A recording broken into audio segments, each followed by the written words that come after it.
Now I've got another quick pattern for you today. Again, I'm just working to fill up some fly boxes for an upcoming trip. And a couple of the Blue Ridge streams we're going to be hitting are pretty remote. I'm talking long hikes in to some pretty tiny water. We're going to be targeting some wild rainbows and brook trout in the kind of water where an 8-inch fish is noteworthy. And hopefully it'll be some good dry fly and nymphing water, but I don't want to hike way out in the backcountry without some kind of streamer. So with these small fish in this small water, we're talking micro streamers. And earlier today, I found one that was pretty promising. It was on Bart Lombardo's Panfish on the Fly. It's called a micro bugger. It's very similar to a standard woolly bugger, albeit a bit smaller, and I think just a bit easier to tie. It's a 2 material fly, maybe a 3 or 4 minute tie, and you know this thing is a panfish killer, but I want to take it out in the backcountry and chase some wild trout with it. So there it is in the vise, a fairly generic micro bugger. Now, not counting the weight and the bead, it's really just 2 materials, some marabou and then some ginger hen. And the hook I'm using, it's the J. Stockard Model 430. It's this guy right here. It's 3X long, multi-purpose curved shank hook, which I will use on pretty much all my hoppers, lots of streamers, even some nymphs.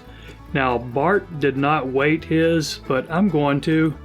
Just for how I plan to fish it, I'm going to need a little bit of weight here. So 8 or 9 wraps of 015. And after you get that jammed up in there, just put your thread on. And I'm going to pick a color that I'm going to use for the body. So put it down behind the weight, a few wraps over it, take it back here to where the barb was.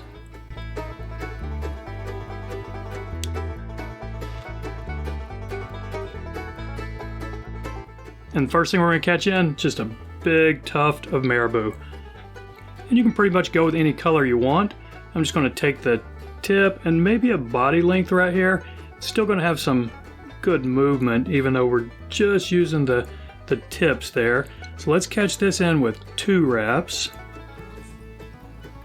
And I've only been doing 2 because we're going to catch in our hen. And this is it's from a hen cape, but it's a pretty long and skinny feather. And I just create a little tie-in point like that right there and catch it in with the concave side toward the hook. 2 or 3 wraps here. And that's why we didn't need too many for that marabou, because now we've got an extra 3 wraps holding it in. I'm going to fold the tip back because where I'm catching it in, the feather is pretty thin. The stem is. So now I've got a good 6 or 7 wraps there. I'm going to go ahead and take my thread up here right behind the bead. And I do need to snip this excess tip off right there.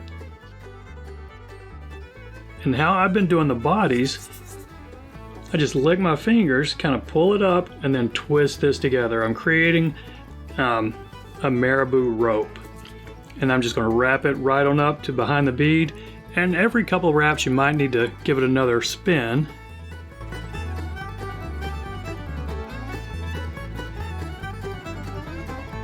Okay, let's catch this off right here. And that's about the only tricky part of this fly, is this marabou tending to want to go all over the place on you. But I kind of like that, and it's looking a little bit like a Christmas tree. Not my intent, but it is December, so I'm fine with it. Now, wrap this up however close you want.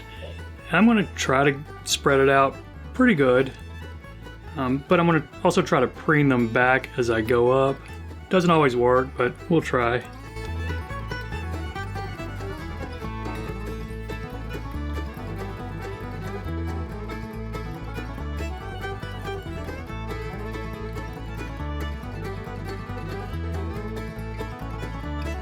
And I'm just going to pull these back and put an extra few wraps right here behind the bead to clean up my head.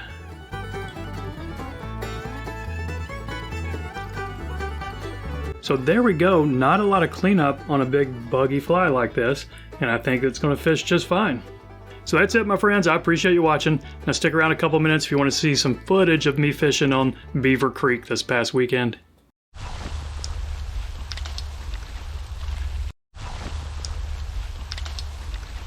Good morning from Central Maryland. I'm on Beaver Creek this morning. I parked at the fly shop, and I walked about a half a mile upstream, and this is the first pool I'm going to hit right here. You can probably see it behind me. It's a pretty flat stretch of water. It looks to be about a foot, maybe 18 inches deep in some spots, with some chutes up there coming down into it. Now, it might be some tough fishing because it's pretty slow moving water. It's crystal clear. It's not very deep. I'm going to have to get some really good drifts in this big long flat behind me. But the good thing, there's some bubbles coming out of those chutes up there, so I will be able to tell if my fly's drifting well. I am having to keep a pretty low profile. I'm going to be making some long casts, and I'm going really lightweight today. I've got a 7.5 foot 2 weight. My leader is 9 feet of 6X. The fly I'm using, it's just, oh gosh, it's a generic no name. It's a kind of a half caddis, half mayfly pattern in a tan with a little bit of an olive body. So just when I don't see any bugs in the air, it looks a little bit like a lot of things, and sometimes it works for me. So let's give this little spot a shot.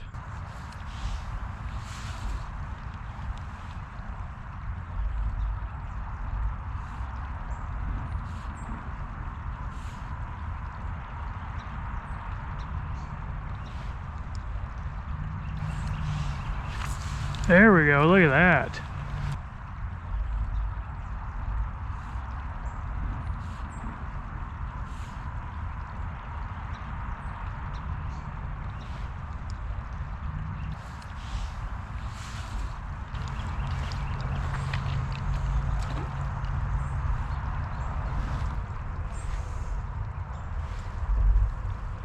That's a decent fish. He's not huge, but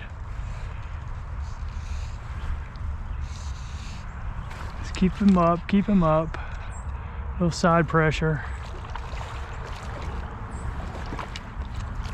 There we go. All right, see if I can get this hook out of him without handling him. Wet my hand. All right, that's a decent little 10, 11 inch wild brown. Get on back in there, buddy.